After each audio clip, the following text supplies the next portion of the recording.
Regal Cinemas just announced their brand new Regal Unlimited Movie Pass plan, which is a direct competitor with AMC Stubs A-List plan. There are some major key differences between the two of them. We're going to talk about them in this video. I'm going to break down all of the pricing for you to give you some hard numbers that will give you an idea of potentially what your bill could look like per month and at the end of the year, to see if it really is a good deal, if it really is savings, or if Regal's hidden fees are actually going to run your bill up really high.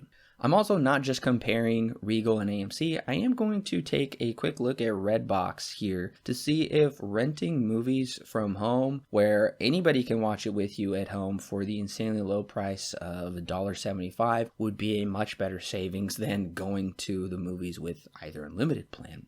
So let's go ahead and look at the boring spreadsheet. I know it's not that exciting of a infographic. I tried to spruce it up with a little color here, but nevertheless, it is a good realistic breakdown for you to look at all of these numbers. I'm going to be walking you through each of these three sections here before we jump and look at AMC's plan. So right off the bat, you'll notice Regal has three tiers: Unlimited, Unlimited Plus, Unlimited All Access.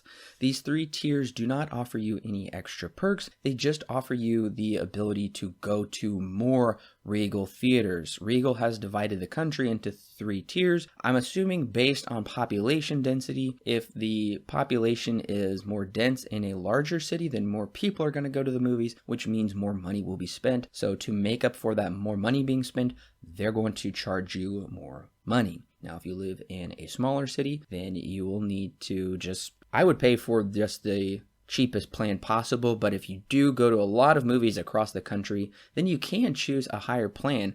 Otherwise, if you do live in a big city, you'll be forced into one of those big plans.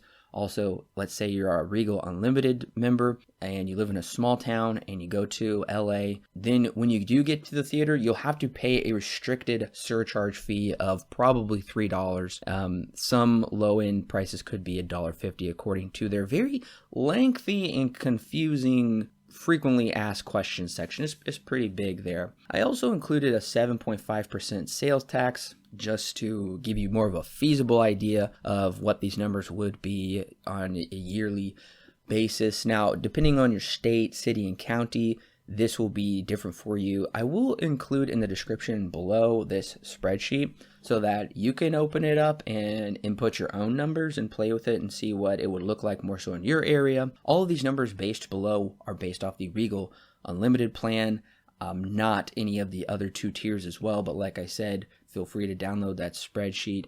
So one of Regal's first, quote, hidden fees is that they still will charge you an online convenience fee to reserve your tickets through the app, or I believe website would still work as well. Now, it is cheaper, thankfully, because the original online fee, at least in my area, is $1.62. Now, with Regal Unlimited, it would be 50 cents per ticket. And that would apply to tickets that aren't a part of the Regal Unlimited plan. Now, if you go see 12 movies a month, which I chose that because AMC A-List is capped at only 12 movies a month, which is still a lot of movies. Nevertheless, if you did go see that, applying that fee for 12 movies a month over 12 months would cost you $72, which would jump your bill up to $304.20, which is a drastic increase from the initial $232.20. Now, looking for IMAX 3D, 4DX, those are going to require a surcharge because they're considered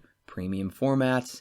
And technically they said premium seating as well for a theater. I don't really know what that means. They didn't describe it. But nevertheless, if you go see an IMAX movie, then I'm guessing you're going to be charged anywhere between $1.50 and $3. If it's above $3, that will really change things. But let's say you went and saw one premium movie once a month over 12 months. On the high end, that would be $36 for the year, which would bring your bill to $268.20. And if you do that on the low end, your bill would come to $250.20, which honestly really isn't that bad if that turns out to be the case, considering premium prices can be incredibly expensive, can be, depending on your area, even $30 or as low as $13 to $16, still very expensive per ticket. Now, if you combine the online fees with the surcharges, on the yearly high end, it could be around $340.20, which is a major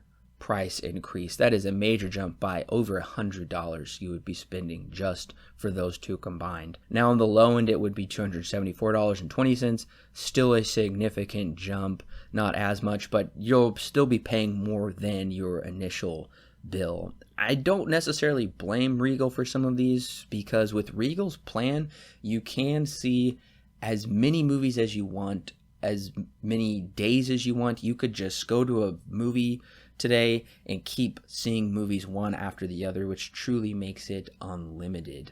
Now, the Regal plan won't make any sense for you if you only see one movie a month at $10 a month over 12 months, $120. You'd be way overpaying. Now, if you go see two movies a month at $10 a month over 12 months, then it would be worth it, I would say.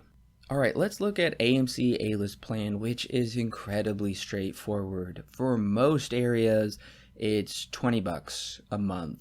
That includes every single theater they have across the country. There are no online convenience fees. Those have been waived, and there are no surcharges for seeing any AMC premium format movie. So after tax, the yearly cost is $258. I'll get to Redbox here in just a minute, but first I want to look at who has the better deal, Regal versus AMC, and I've broken it down into a couple categories here. So as far as a base plan is concerned, if you just care about going to see 2D movies, as many as you want, Regal has the better deal. By choosing Regal, you save $25.80. Now, if you incorporate 12 movies over 12 months with those online convenience fees, then AMC is the winner, because AMC will save you $46.20 by waiving those fees. Now, a surcharge Regal Premium on the high end, AMC comes out on top, not by much, only by $10.20. Regal surcharge Premium on the low end, actually Regal would come out on top. With only seeing one movie a month like we talked about, you would still save $7.80. Now, the Regal plan on the high end, this is potential. Those are estimates, once again, because we still don't know the surcharge price, and that'll probably vary depending on your area. But nevertheless, AMC majorly comes out on top by saving you $82.20, a major savings thanks to AMC waiving that surcharge price. Regal plan on the low end, AMC still wins, but not by as big of a margin. You would still save $16.20, but nothing too crazy there. As you can see, AMC technically has the better deal. But once again, it's incredibly nuanced depending on your movie-going habits. If you go see 3D movies a lot and you want to reserve your tickets online, then AMC is going to save you a lot of money. If you only care about seeing 2D movies and you don't do anything online, you just go to the movie that day and get your ticket, well, then Regal is going to save you some money, still going to save you $25, which is pretty good. And you can also see far more movies with Regal than you could with AMC. All right, now let's take a look at Redbox, watching movies at home. So if you only rented DVDs with tax included, your monthly total would be about $22.50. Your yearly total, $270.72. So with Regal, by choosing Regal, you would save $38.52. AMC has a smaller savings of $12.72. Now, if you do want to watch movies in Blu-ray, if you like that high definition per month, and this is including 12 movies, if you rented 12 movies from Redbox, all the new releases, for the month it would cost you $25.80. Right off the bat, you can see both of those plans are, well, they're not plans, but both of those costs are higher than Regal and AMC's plans already. But your yearly total would be $309.62. By picking Regal's plan over just renting movies at Redbox, you would save $77.40, a major savings. AMC's is still a major savings of $51.60.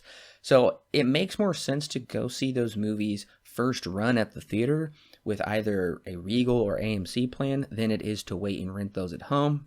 The only place that Redbox has AMC and Regal majorly beat is if you plan on watching those 12 movies with all of those 12 movies with your spouse or with family members, because that would drastically increase your ticket prices seeing those movies in the theaters, which would majorly increase your yearly total, which would make it definitely worth it just to wait and watch those movies at Redbox, because I can't even calculate the savings based upon who you would bring, but you would save hundreds depending on who all watched the movie with you at home. It would be a much smarter deal to just stick with Redbox in that way. Otherwise, Regal and AMC offer great deals in their own respect, I would say. AMC's deal still is better because you can only see 3 movies a week, but honestly, that's plenty. I doubt very many people would go see more than that anyway. And also, not having an online convenience fee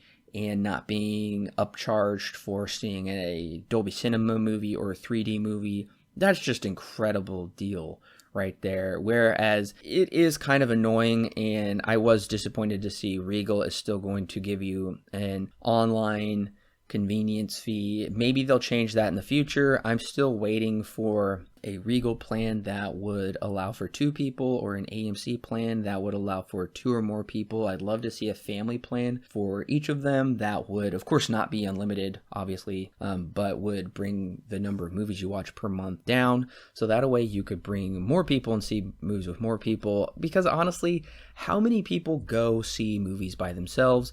On the whole, movies are more of a communal experience, and you see it with someone else at least. So I'm really kind of waiting for both of those. It's a little odd they haven't offered more of a tiered plan with more people, but I think it'll also depend on whether you pick Regal or AMC is which one's closer to you. In my case, the reason I've been holding out for a Regal plan is because it's a little over 10 minutes away from my house, whereas AMC driving round trip would be about an hour.